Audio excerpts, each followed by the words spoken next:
Hello friends, Eli here, back for a CD collection video. First off, we are listening to Vedo Mori by German black metal band Pest. This is a 2004 release on Oniric, which is a Spanish label, I believe, if I remember correctly. J-card there. Really nice, did a really good job. So yeah, German black metal band. They've been around, I think, since like 97 or so. They've got a decent amount of releases. I don't think they're active anymore. And there's a lot of bands called Pest, even just in the black metal world. But yeah, this is one of the better ones that I've heard. This is the first time ever listening to it tonight, so if you like what you hear, and I really do, so far, it's pretty fucking awesome. If you like it, got copies for cheap in my distro. Go pick one up. So yeah, I got 10 CDs from my collection, and we'll get started on that shit. Where we left off on the last one, we got, well, one of the last few, I think. We have Denner Sherman with Masters of Evil. This is the full length that followed their debut EP and their last release so far. This came out in 2016 on Metal Blade. And, you know, the way I feel about this album, pretty much the same way I feel about that EP. And I might even like this less, because I just feel like this is a band that, you know, they could probably pull off. They could probably keep my interest for a couple songs, but for a full album, I don't know, man. I mean, all the pieces are there, you know, all the, you know, every, you know, all the dudes that are in this band they're all veterans, you know, if not legendary, you know, figures in the metal scene. There's just something missing. I don't know what it is, but you know, it's not bad music by any stretch of the imagination, but it just doesn't do it for me, you know. Bottom line, I guess. Yeah, if you don't know much about this project, it's, you know, Hank Sherman and Michael Denner from, you know, Merciful Fate. You know, those two guys have, I think they've done projects together since Merciful Fate, I think. But anyways, you know, they teamed up with a couple other dudes, you know, formed Denner Sherman, and I don't know, it's just not that interesting for me. I hate to say that, and I hate even more that it's true, you know. Yeah, when I first heard about that that debut EP, when I first heard that was coming out, I was super fucking stoked too, as were probably a lot of you. Next, here is something that this is not really up my alley, but I do like this album. I don't listen to it often, but when I do, you know, I definitely enjoy it. Violator by Depeche Mode. Now, I mean, I do feel kind of cliche, you know, when I talk about listening to stuff like this, because it's just like one of those albums and bands that, like, you know, every non-metal, or, you know, every metal fan listens to when they want to hear something non-metal. It's always Depeche Mode. So, and I'll admit, I mean, that's the reason I got this album, because, you know, I knew a lot of metal dudes that were into it. So, you know, and I like listening to non-metal stuff too, every now and then, and I don't have a whole ton of it in my collection. So, you know, every so often, you know, when I see something non-metal that I know, you know, a lot of people like, you know, I'll chance it. So yeah, like I said, I feel a little cliche for owning that. But I mean, it's a good album. It's good music. I haven't heard anything else that they've done, and I don't know for sure, to be honest, if I want to get more, but time will tell. Alright, we got Ketta with Goddess of Death. This came out on Necroharmonic Records. I don't remember what year, but anyway, this is a compilation of the band's, actually I think it's like all their shit. I think it's everything they had done up until, you know, up into that last, that full length that they did a couple years back. So, yeah, a lot of old songs from the early 90s. Ketta, where were they from? Pittsburgh? I want to say Pittsburgh, but, yeah, death metal that would be known, you know, for their, at one point, I think in the original day, yeah, in the old days, they were just, it was an all-female band. They would have dudes in the band later on, but you know, they were kind of known for being an all-female death metal band, kind of a doom death Um, but and I don't mean any disrespect, by describing them that way. It's just that there weren't many all-female bands in the early '90s, if there were any. But Ketta's fucking awesome. I mean, this band can hold their own with just about any of the great, doom death, bands, pretty much ever. So I've always loved Ketta. Just fucking great stuff. Super dirty, grimy doom death metal. It's fucking great. If you like doom death, Ketta, and you haven't heard Ketta, they should be literally at the top of your list. You probably already know who they are. You've probably listened to them already, but if you haven't, go get some Ketta. You can't go wrong with any of their releases. They don't have a lot. They don't have a large discography, but they have an awesome discography. Next, we got a couple albums by Germany's Disaster. Black thrash, one of the best bands in the genre to ever, play this kind of music.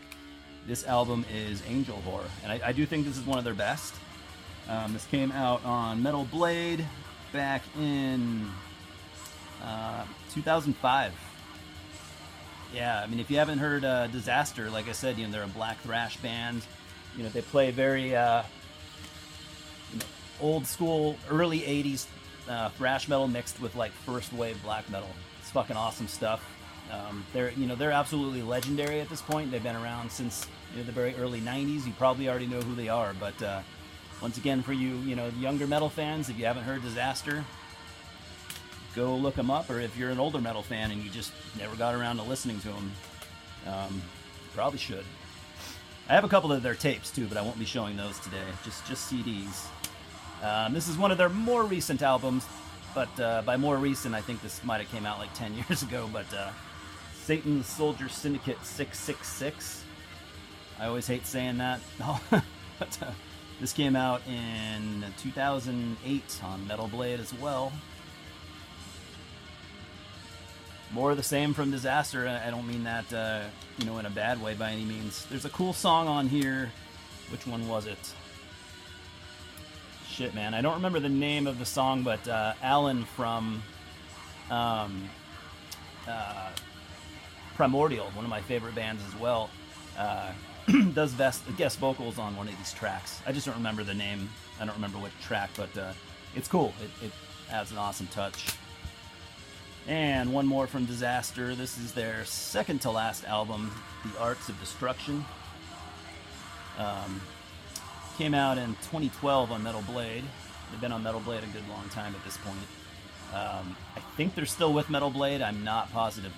They had an album out just a couple years back, and it was pretty good. Kind of a cool CD. Kind of looks like a vinyl record. Yeah, man. Honestly, when this came out, I liked it a lot. I listened to it quite a bit. I think this was a step up from Satan's Soldier Syndicate 666. In my opinion, a very strong album and stronger than some of their previous material. And I still think this album is better than the the most recent album they put out a couple years back. I think this one kind of blows it away. So very strong album in their pretty lengthy discography. These next few are going to be kind of a shocker for you. Probably wouldn't expect me to have those, kind of like the Depeche Mode, but punk band, got Descendents with All. This is an original SST pressing from, what year is this, 87 or so? Can't really see that, but yeah, man. I'm not going to talk too much about this band because I'm not an expert, but they are like an old school pop punk band from, I don't know if they're from California or somewhere else. I honestly don't remember, but yeah, just real good, pop punk. If you like, stuff like Bad Religion, this would probably be up your alley. I love Bad Religion personally. I can definitely, put Descendents kind of, in that category, but I think Bad Religion are kind of untouchable when it comes to, I don't really like saying pop punk. I guess you could say melodic. Melodic punk would be better. Like, pop punk just kind of gives a bad impression right off the bat. So we'll say melodic punk. But when it comes to that kind of shit, yeah, I think, in my opinion, yeah, Bad Religion's completely untouchable. But moving on, we're not talking about Bad Religion. One of the other early Descendents albums, My Logo's The College. This album is came out in '82, by the way, on SST. This album is usually considered, it's a fan favorite, basically. Just from what I've observed over the years, whenever a Descendents fan, talks about Descendents, they always bring this album up. So it's I think it's fair to say it's a favorite for a lot of the, diehard fans. All right, got a couple more. We have Desolator, Excluded from Heaven. I think they're from the U.S., but man, don't quote me on that. How often do I have to say that? That's kind of embarrassing. This came out on Metal Hit, which was, I don't know if they're still active, but Metal Hit was a record label ran by Mark Riddick, famous artist and musician Mark Riddick. We all know Mark Riddick's artwork. I don't really have to, talk about him for too long. But anyways, he had a label. Like I said, I don't know if they're still active because I don't see their the Metal Hit stuff around like I did 5 or 7 years back. But yeah, he did a lot of represses and even just metal stuff that he would put out. I got a couple of his releases in my collection. I don't remember what else off the top of my head, but anyways, it's a digipack, but it's a decent digipack. It's got kind of it's not super thick or anything, but it's got kind of a cardboardy textured feel. It stood the test of time. I mean, I've had this album for probably at least 6 or 7 years, if not longer, and it's still in really good shape, so it hasn't, disintegrated yet. But anyway, Desolator, I haven't listened to this in a long time, but I remember it being kind of like a black thrash, basically. Black metal with lots of thrash and even maybe some traditional metal influences. Hispanic guys, if I remember correctly, and I think they're from the U.S., but I really could be wrong. Don't see much talk about them, but it is pretty good if you like black thrash. You should definitely look into it. And last but definitely not least, probably my favorite band out of that entire stack, and one of my favorite bands of all time, really. You really can't go wrong with these guys, but Destroyer 666, Phoenix Rising. This is one of their better full lengths, I think. I mean, this is probably easily in their top 3 for, releases, just top 3 out of their whole discography. This came out in 2000 on Season of Mist. They're still signed to Season of Mist to this day, almost 20 years later. And yeah, man, more black thrash. I guess I didn't really realize that there was kind of a motif going on here, but yeah, I mean, if you don't know Destroyer 666, legendary black thrash band from Australia. There's a lot of fucking good, bands out of the early 90s, Australian scene, and these guys are, leaders of the pack. This band, along with like Bestial Warlust, are probably the 2 most important bands out of that scene. That those 2 bands alone would spawn, dozens and dozens of other bands. And Australia being not the I don't want to say it's not a big country, because it is a big country, but the habitable cities, or the larger cities in Australia, I should say, a lot of those dudes kind of seem to just a very incestuous scene, if you will. A lot of those dudes, split off and do other bands with, other guys from the other prominent bands, and it's just a big mixture, and it's awesome. I love, and not just in the early 90s, but even still, just, Australian, black metal, black death, black thrash, war metal stuff. They always just seem to do a killer job. I'm definitely, biased, to the early 90s stuff, early to mid 90s, but dude, there's been a shitload of other good Australian bands since then, all the time, more sprouting up, and there's just something about that country that just spawns some of the greatest, extreme metal. Always has been that way too, at least since the early 90s.